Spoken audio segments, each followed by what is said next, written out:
Look, detectives combing through the hood looking for a corpse. Draco hitting. I don't think your body can endure the force. I whipped the fish up with a fucking hanger or a fork. Told that bitch, go ahead, sniff what you want. There's plenty more to snort. I had an outstanding warrant for a short. Turned myself in, rocking Louis and all my jewelry. I wore the court.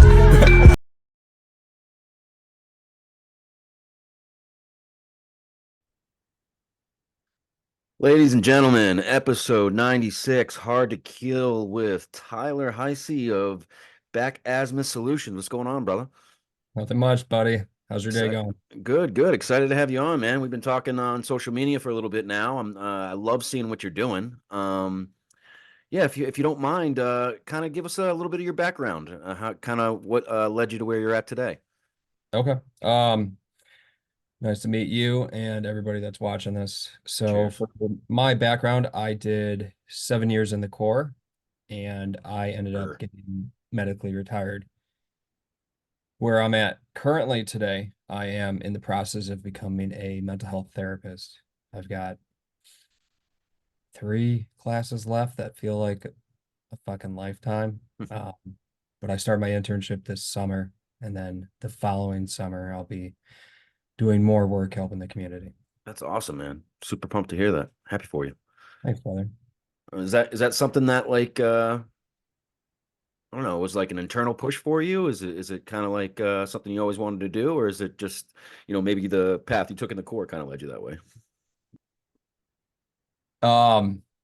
Sergeant John M. Stryker from San Iwo Jima got me to join the Corps, and my mentality, like most of us, I'm gonna hit 20 or die trying. And for whatever reason, that didn't work out. I had a lot of physical and mental issues from the service, and yeah, I got out of the Corps, and I have 3 kids. Sorry, I have to remember that sometimes.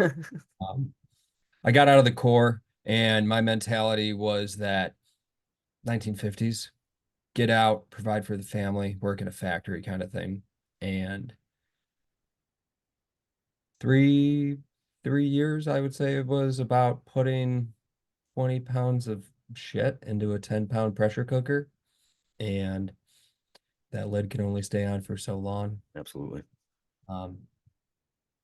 But yeah, I was actually, funny enough, I was just working on a post regarding this, and I banished the military when I got out. I wanted nothing to do with it. Dudes were dropping like flies. I was dealing with my stuff. And through that pressure cooker analogy that I just gave you, I ended up at a inpatient facility for PTSD. And funny enough, the people that I wanted to have the least amount of contact with were the ones that I was working with. And through that program, I realized that the issues I had, they weren't special. A lot of us had them, have them.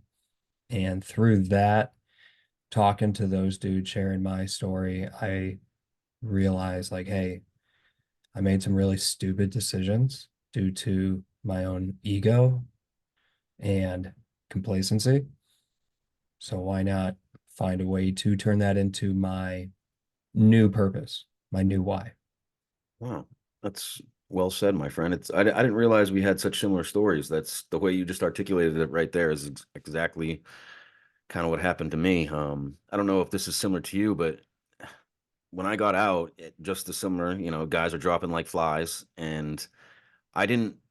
It's not that I didn't want. Maybe it is. I didn't want it to acknowledge, mental health because of maybe ego related reasons, or I don't know what it was. But I didn't take it seriously, and I Why, think why would we? exactly, and because yeah, we're big bad Marines, and we can handle anything, but that I think really attributed it to why it came to such a big stop for me because I wasn't taking it seriously, and it just kept building and building and building, as you just said, and eventually, only so much shit can fit in that bag, and yeah, it came to a kind of similar to you said. I was at an inpatient facility for PTSD, and yeah, It kind of leads into my first question, actually, because doing that, I noticed that unfortunately we're at a time where PTSD, mental health is very, very mainstream. Um, and one of the, I don't want to say the biggest problems, but one of the issues that I had was a lot of the people in these programs, they're not actually dealing with what I'm dealing with. And it was almost like a, I don't want to say a game to them, but maybe a something internally that was going on with them that they felt that they needed. They felt so low that they had to act like they had these problems and come to these groups to be around these people. I don't know really what it was. I'm just speculating. But as someone in your field or someone going to that field, how do you kind of weed through that through I don't know, maybe call them part-timers and the guys that are actually there that are dealing with these things. Do you see that from your seat, or is that something that you even concern yourself with? With me having the ability right now and in the future to kind of be like a Terp, like we used to have, where I get to play both sides Well of the field. put. No, there's people that sandbag. We know that. There's no denying that. There's people that are struggling with things and they can't properly articulate what's going on. And maybe they feel that their internal issues are, for sake of conversation, closely aligned to yours.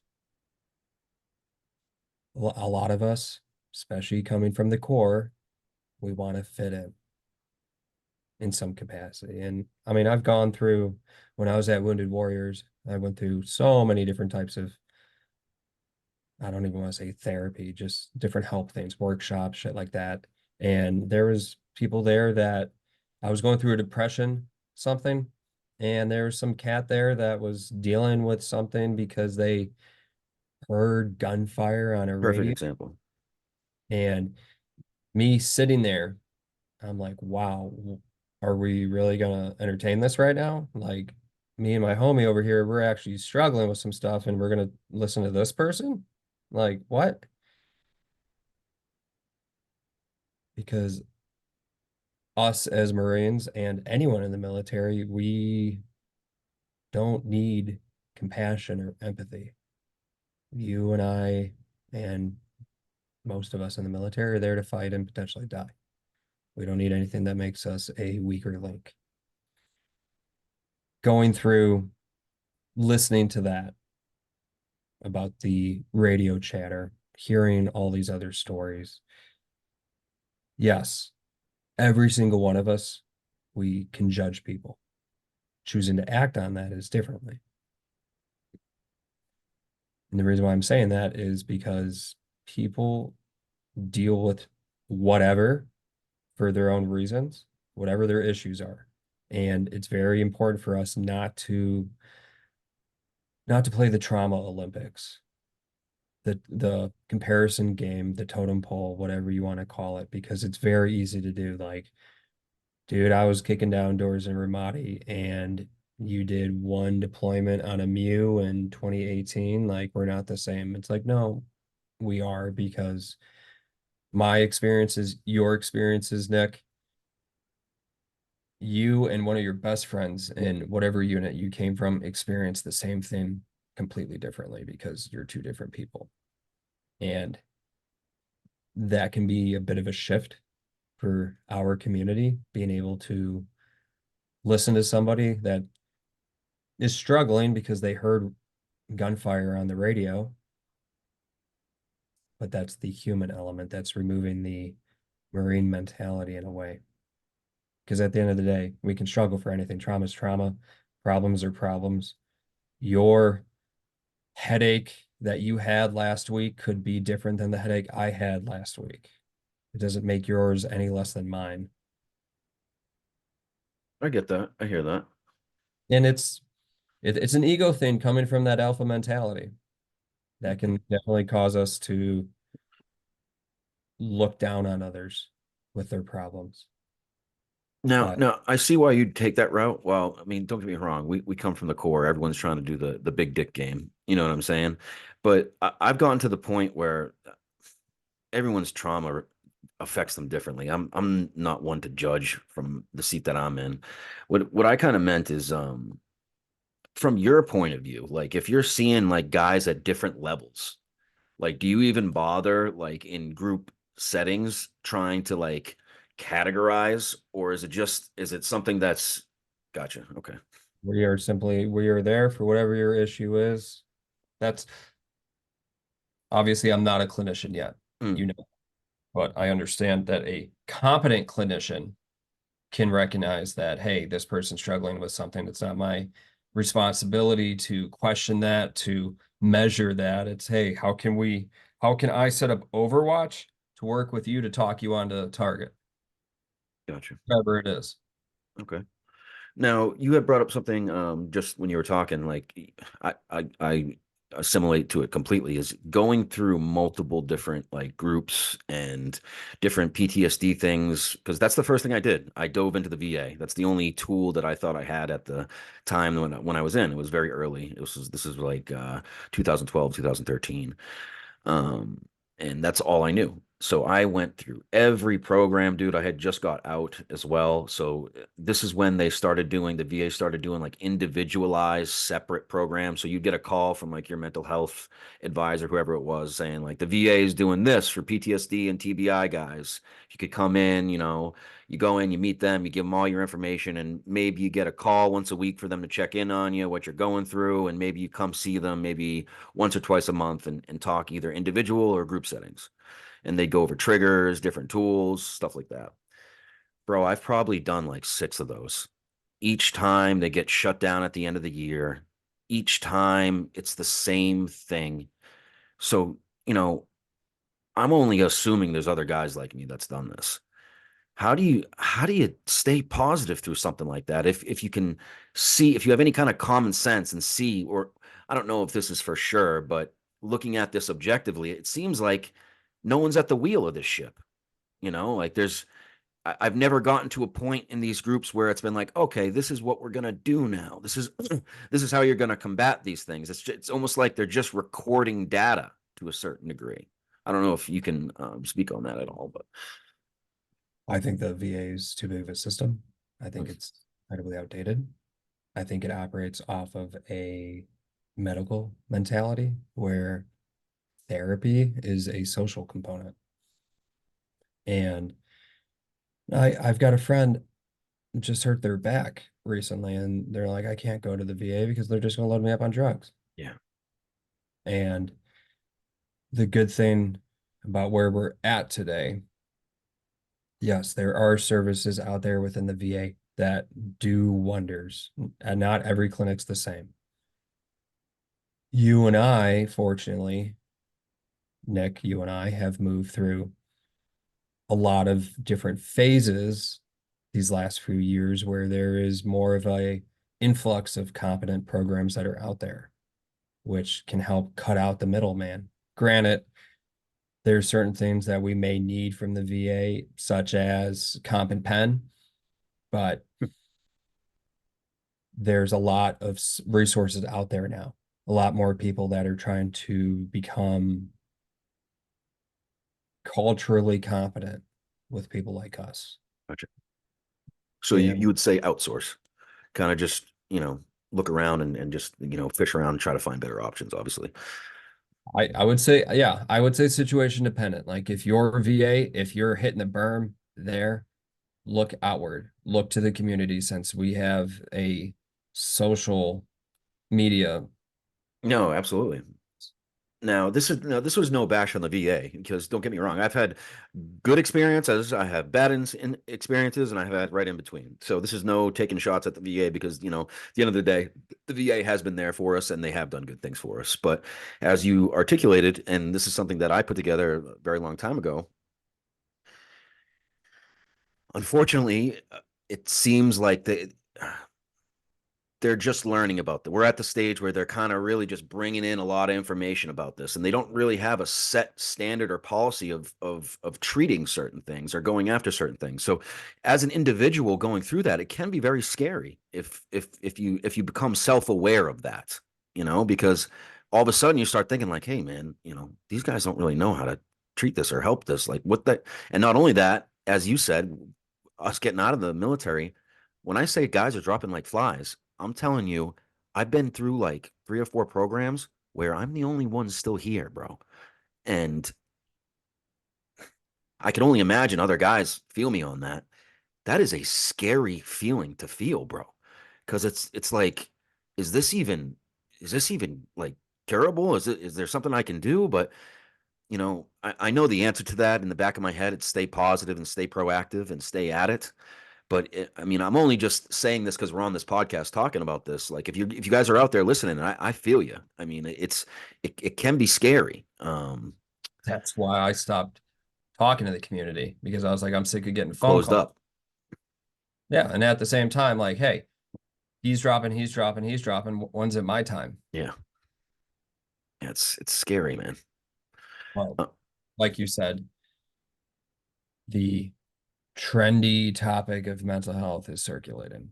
yeah, for sure. So now when you say you're getting into the field, I imagine you're not going the VA route, you're going to do something. Yeah, okay. All right. How do you foresee that? What maybe is your trajectory in that aspect? What if you could?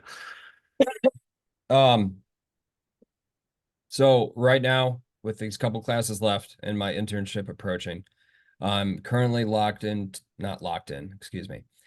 I have my eyes on a clinic that works with first responders and veterans. I'm trying to keep my eyes open though.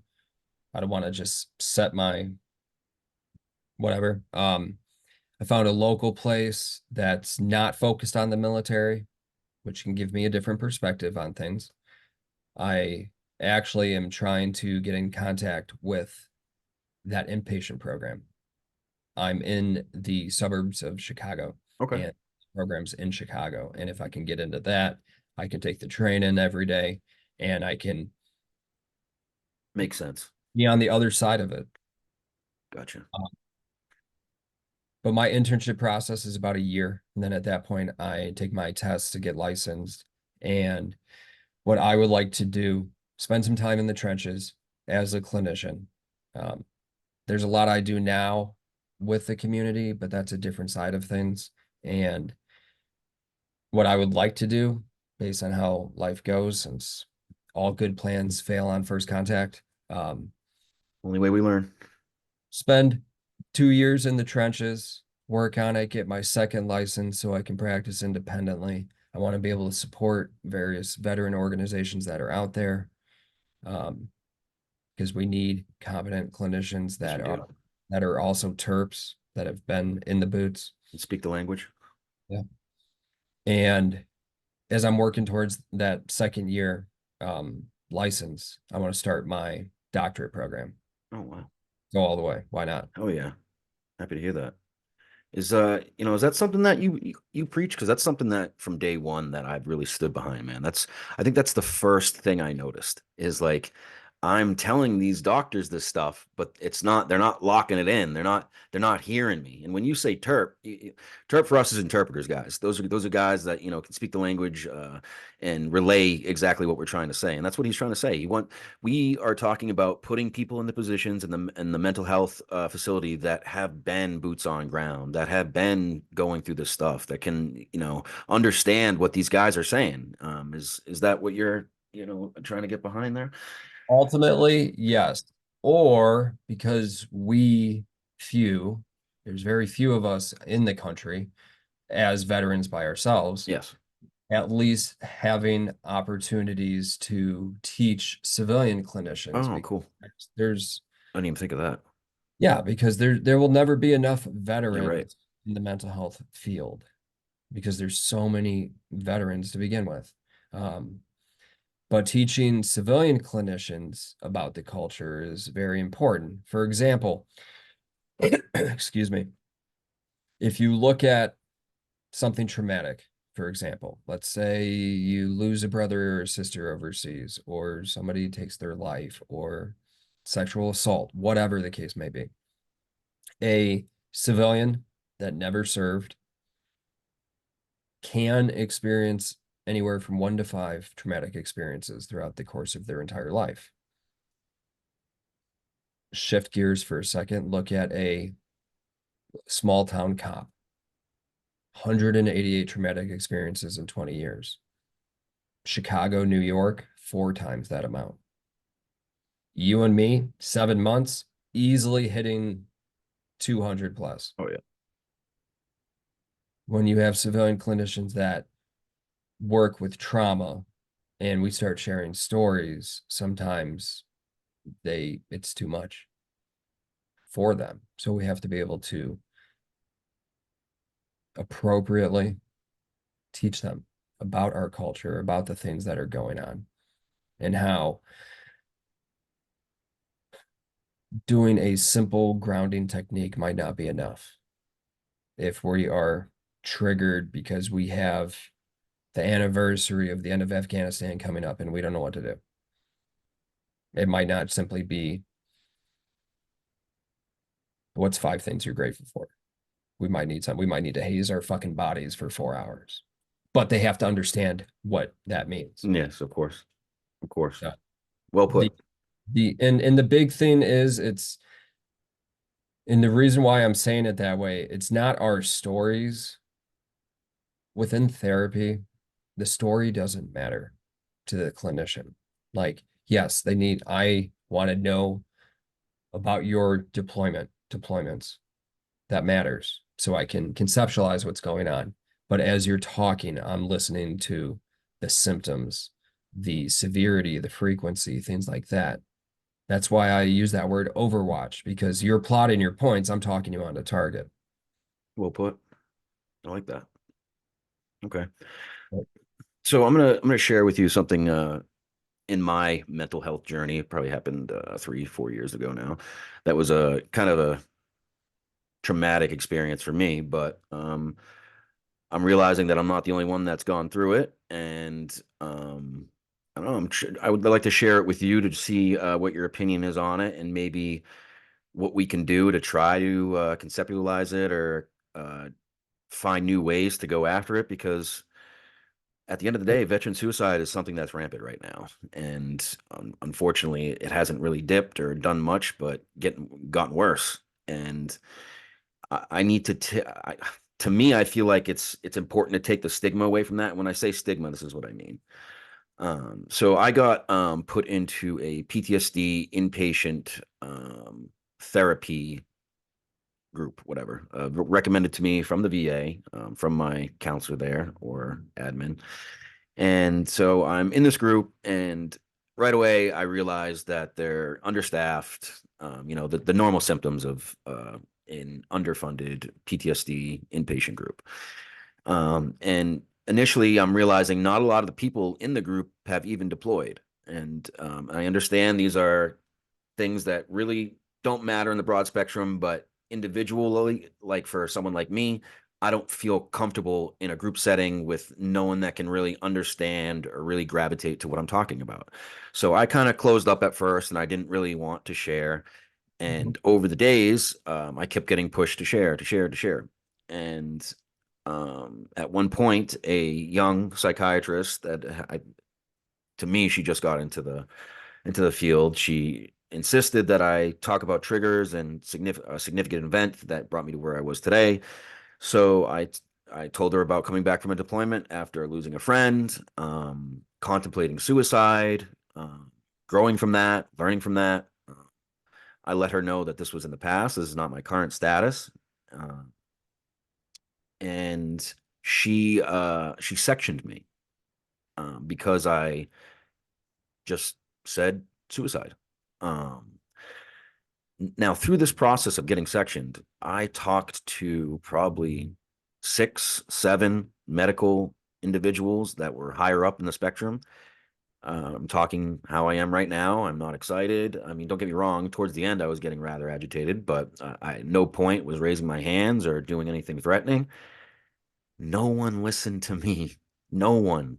No one. I let everyone know that, listen, this was just a girl that took it the wrong way, that maybe she wasn't hearing me.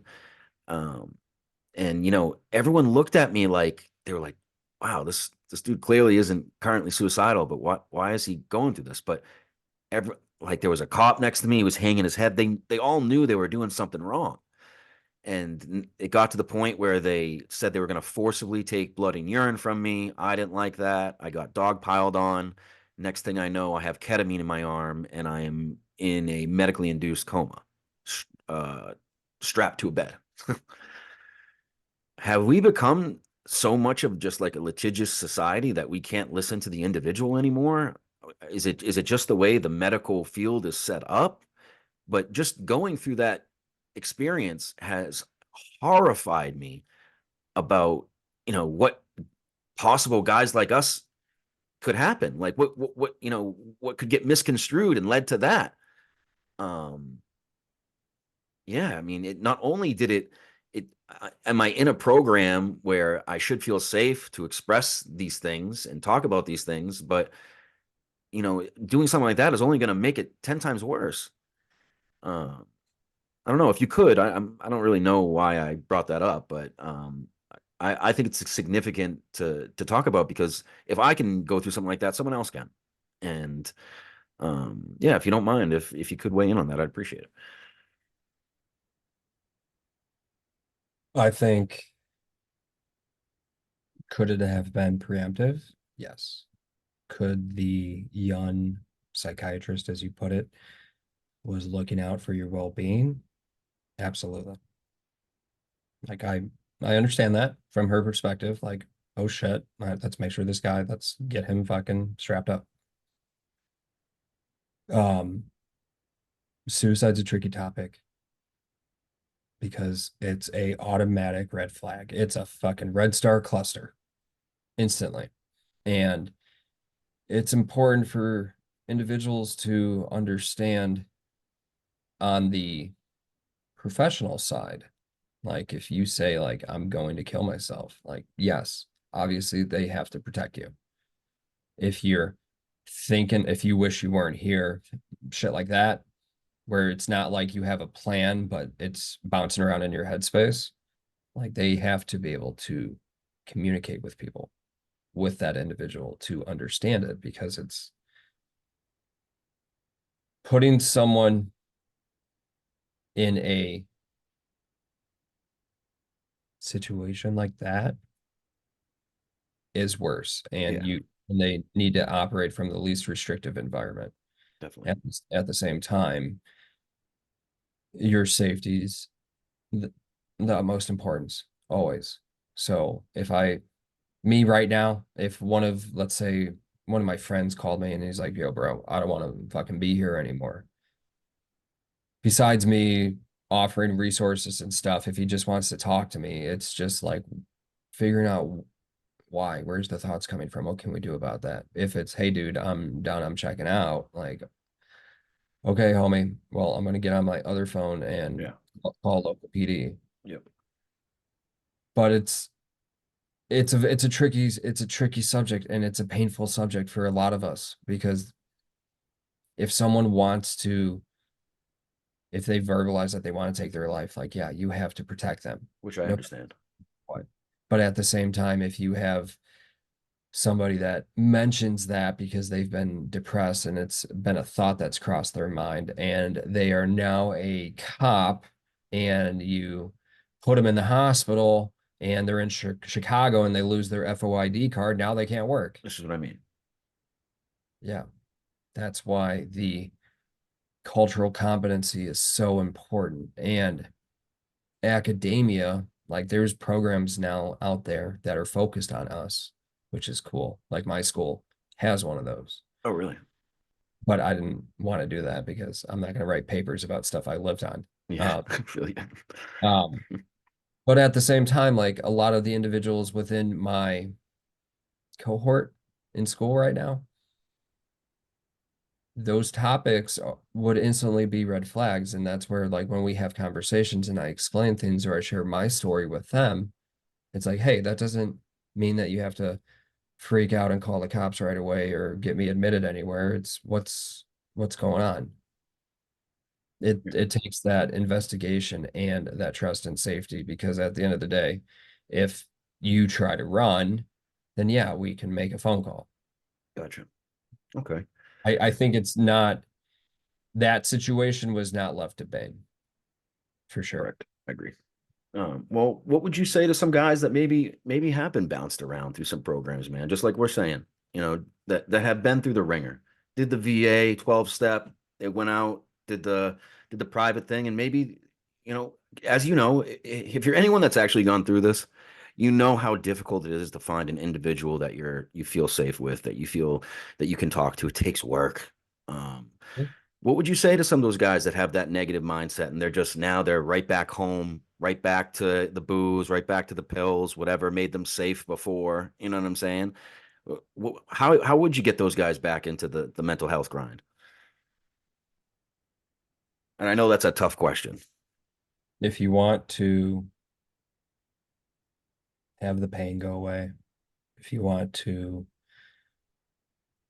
not feel like shit all the time, if you want to honor your brothers, your sisters, however you want to skin that cat, like the work falls on the individual. You get out of life what you put into it. And yeah, someone might have a absolutely garbage experience with, let's say, just the VA for sake of conversation. Yep.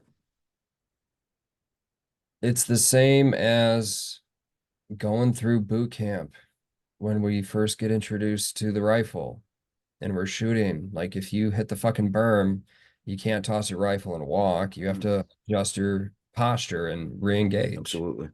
And let's say the VA sucks. Have you looked at Headstrong? That organization provides clinicians, and I think it's like 15 sessions for free, something like that. Dope. Clinicians have to apply for that to work with us. And therapy is like speed dating. Granted, there's no fornication going on, but you got to spend some time with the person. You got to get to know who they are. And a lot of vets also need to understand we're the ones that run the show. It's not the clinician. And it can be this is a hard word for some people. It was for me. It can be pretty scary to share certain things. Yeah, definitely. But once we scrape that monkey off the back, it gets easier. And it takes time. You can meet some local shrinks, some local wizard, talk to them, go over some of what's going on right now and come up with some goals on how to fix it and just start there. And after 2 months, if you haven't willingly started diving into your shit, you need to. That's a you problem. Yeah, I get you. If they're avoiding it, that's a them problem. Yeah, got it. Okay. But at the same time, though, with like the alcohol, the Pornhub, the DoorDash, whatever it is that you're doing, crutches, numb yourself, like that's just adding more weight to that pressure. I was just gonna say that I had something that was a crutch for me, and it just made it so much worse. Putting it off just made it so much worse. It internally weakens yourself because when you remove that crutch, oh boy, when all those feelings and things that you numbed over these years, they rush you, it is intimidating. It is scary. In the Marine Corps specifically, since that's where I came from, we do a shit job with alcohol. Yep. Alcohol is rampant, and yes, it is. It's almost encouraged. Yeah, I would definitely say it's encouraged, but it's not utilized in the right ways, though. Because I don't think there's anything wrong with drinking. I think drinking's fine. If you're abusing it, that's a problem. But all the fucking barracks parties and the fucking beer and shit, all that stuff, the toga parties, like, yeah, maybe on November 10th, but every weekend. Yeah, no, you're right. Running the fucking PFT in 29 Palms, still drunk, like, yeah, it might shave off 10 seconds, but that's not good though. Yeah. Oh, too true. Too true. So being someone that, this is your profession. You're going after it, man. What does PTSD mean to you? You've been in the classrooms, you've done your trigger time on it. What's it boiled down to, man? Nothing. PTSD doesn't boil down to anything. I think it's a term that I think PTSD is a term that is so commonplace and maybe even idolized to some, but I hate the term from the community's standpoint because it's something that I hated that I was diagnosed with. I took it as an attack. I did too. But the thing is, first and foremost, like I was diagnosed with it, you were diagnosed with it, but you didn't have PTSD. I didn't have PTSD. We survived some fucked up shit and didn't know how to deal afterwards. But the PTSD, as a future clinician right now talking, yeah, if a client wants to know and it is appropriate to tell them, of course. But at the same time, that diagnosis is utilized for the treatment planning process with the client. So if you are coming up to me and telling me you're constantly drinking and gambling and stuff and nothing happened in your life that was traumatic under the sphere of PTSD, like, okay, we're gonna figure out how to work together to help you with your drinking and your gambling. If you are majorly depressed over a year and you were never in the military, just for sake of conversation, okay, it looks like you meet the criteria. Like, I'm not saying this to the client, this is me No. thinking, like, you meet the criteria for major depressive disorder. Okay, this is what I'm going to start working on so we can address that. Same thing for the PTSD. What fucks us as a community? Disability, money, the VA, because those words are important. Those four letters can pay someone's bill. And if you are taking care of family and that's the only income you have, it can be very sketch to try to heal and lose that. So that term is turned into putting out a fucking camel on your arm. Yeah, that's heavy. But that's what it is though. I don't think as just a veteran right Yeah. now, like we went through experiences that we shouldn't have, even though we signed up for it. Like it's not normal, the stuff that any of us does. But we came through these different things, and due to, because we all love this, our childhood and our time in the service, because our childhood impacts a lot based on those experiences that we survived, that we went through, that we witnessed. Now we have to figure out, like, why am I constantly fucking pissed off? Or just because my homie died over there and I'm struggling to cope with that and I'm taking it out on all the boots, like, that doesn't mean I have PTSD. That just means I went through some really messed up stuff and I need to figure out how to fix it. But I think the community likes to hold on to those little pieces of the identity at times. I hear that. And through the VA sense too, where like comp and pen, the ratings, all that stuff, the benefits that come with that. Yeah. Hmm. Does that make sense? No, it does. It does. I never thought of it like that. Uh, do you think that active duty wise, do you think that the military is approaching this stuff the right way? Do you think that it's, because honestly, my own experience, nothing in service told me anything about this stuff.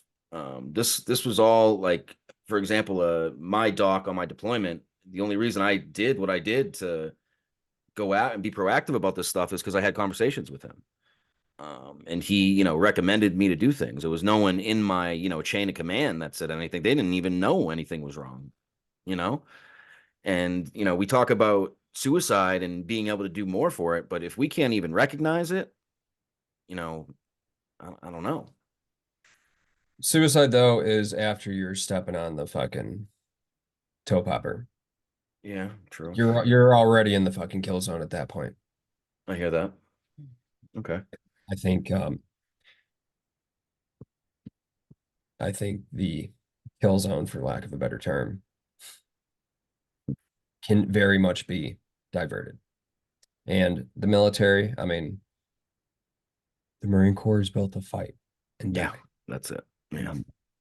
Most of us, in my opinion, Mm. are a revolving door. The first, I would say 6, maybe 7 years in the service. Hmm. Not really a part of the club yet. Yeah, it's true. That's why retention's always bad because we Mhm. always get new boots coming in, seniors Yeah. are leaving and all that. I think the military is trying to find different ways in which to broach some of these topics, but it's a tricky thing at the same time though, because like the Marine Corps is a fighting force, and we have to have that mentality, absolutely. But at the same time, there's nothing wrong with finding ways to teach leaders, small unit leaders, battalion commanders, whomever, on how to discuss some of these things. For example, like, hey guys, we're going to deploy to Taiwan next week for World War III. You're going to freeze up the first time you get shot at for a few seconds. That'll feel like an hour. Yeah, I was just gonna say that. Like it's going to happen, and we're ready for that. Like that, those little words could help some dude out exponentially. Or if you're sitting on a fob in Afghanistan, instead of just sitting there putzing around waiting for the next time you got to go back out, like task your dudes out with doing things to give them value. Because then we sit there, we think about, well, last patrol I could have did this, Oh or yeah. Overanalyze, worry. Yeah, you're right. I could have called that 9 line up quicker. Hmm. Who knows? Um, but it's something that I'm trying to figure out how to also bring up to active duty at the same time. Some of these topics, like I want to roll something out where maybe I can talk to squads, like on a Friday night, just talk to squads and present this stuff because none of them are weak or broken or pussies. Obviously, we know that they're all badasses in Yeah. every branch. But maybe we can present this in the form of like a TDG Mm. that we can take it differently and retain it and not be some death by PowerPoint. I think that's imperative. I think kind of getting out of the old mindset with that is definitely something that's needed because this needs to be retained. And I think some new things in that regard would definitely be beneficial for sure. Yeah. Yeah. Especially when it comes to like those pre-deployment briefs, Yeah. Oh yeah. Absolutely. post-deployment briefs, and At then least giving them something to expect. So when it does, come about, if it does, they can, go with it, and at least it's not something that's surprising them, and they're, oh, what is this? and if not, then we have to attack the transition. Yeah, yeah. That's a whole. That one's more important. You're referring to the coming home or the getting out? Getting out. Yeah, yeah. That's actually one of my my questions. Because you gotta first you gotta appreciate the mindset these guys are in. Mhm. They're not they That's such a crazy time because not only are you freaking out about getting out, not knowing what you're going to do, who knows what's at home, who knows what's going on, still active duty. It's a very, looking for a 75-cent word here, but it's a difficult time to say the least. So who knows what they're retaining. Um, but yeah, I think that's something that we definitely need to reshuffle a little bit and get something new in there for sure. I don't know if that's contracting out, and because anytime when I was through Seps and Taps, it was all done, in house. But you know, That's a whole nother topic. Yeah.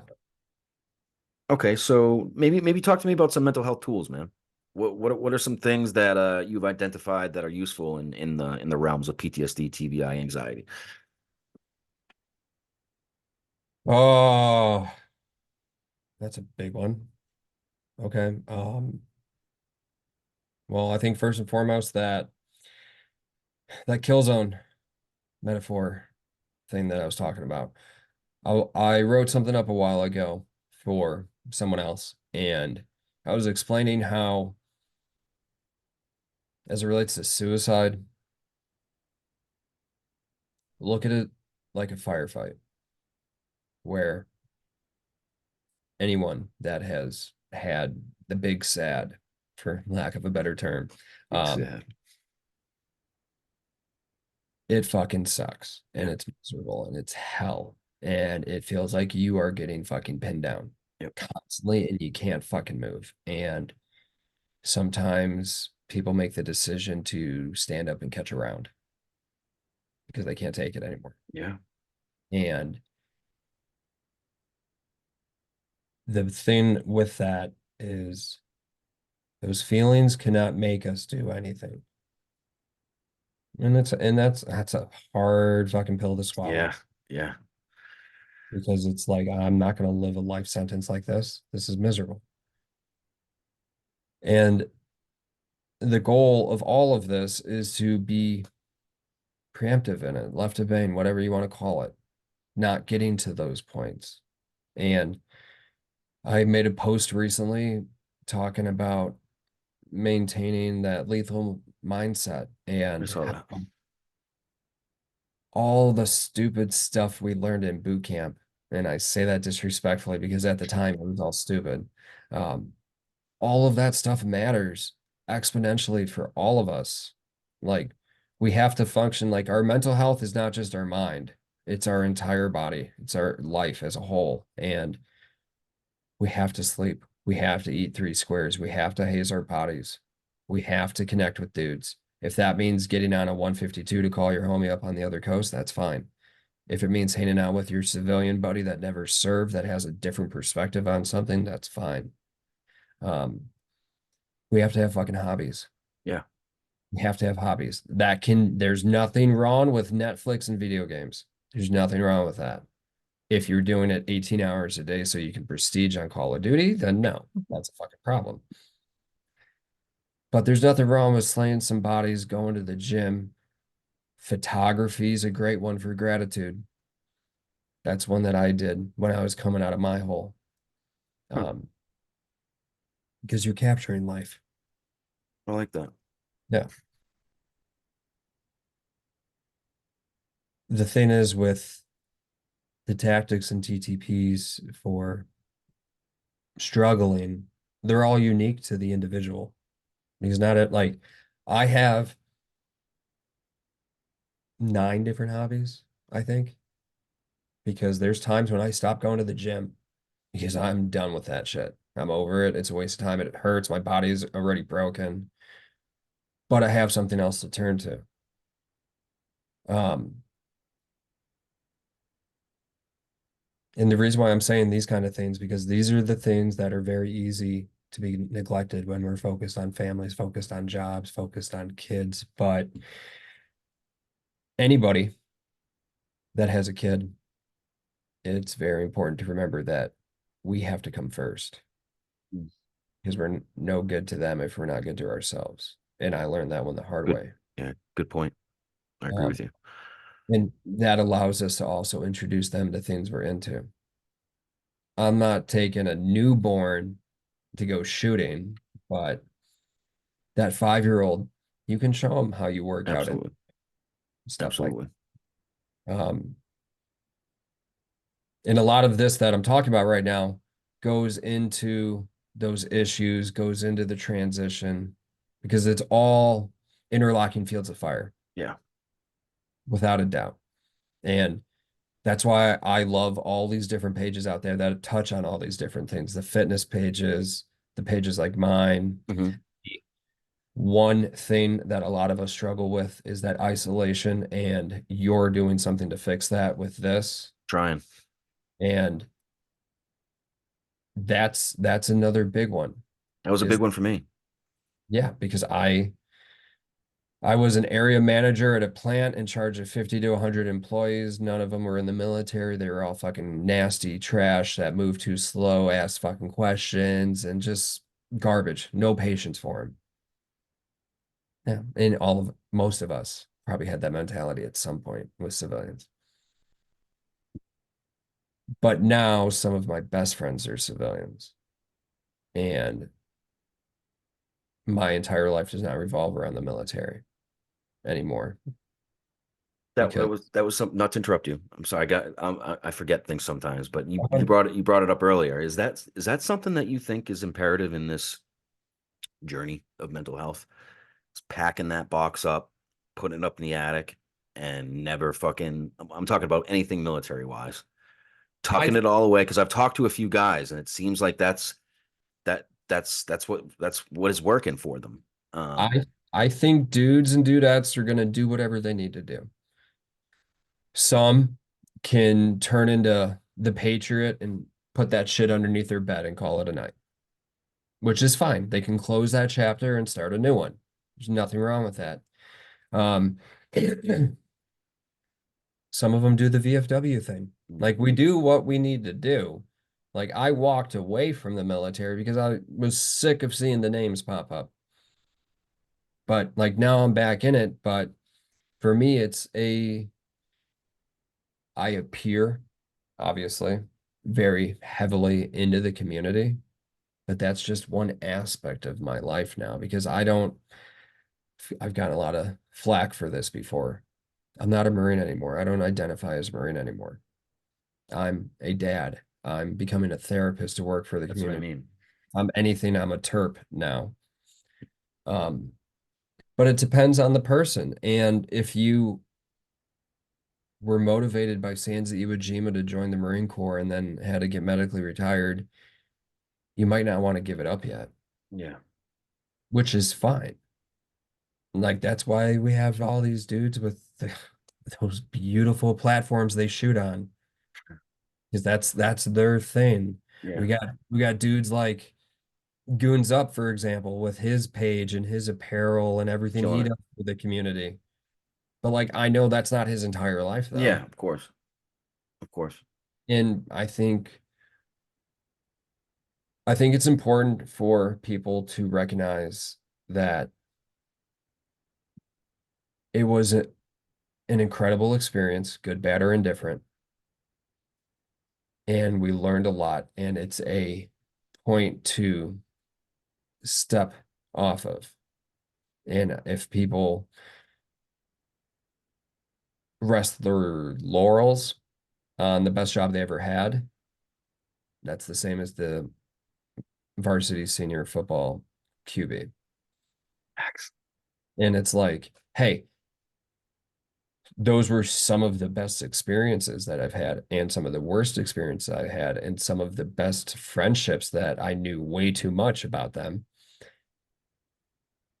But I want to make more. Mm, And they won't match the insanity of that, but I don't want to. It's just like dating. Like, I don't want to date my ex. I want to date someone new, build new memories. agreed.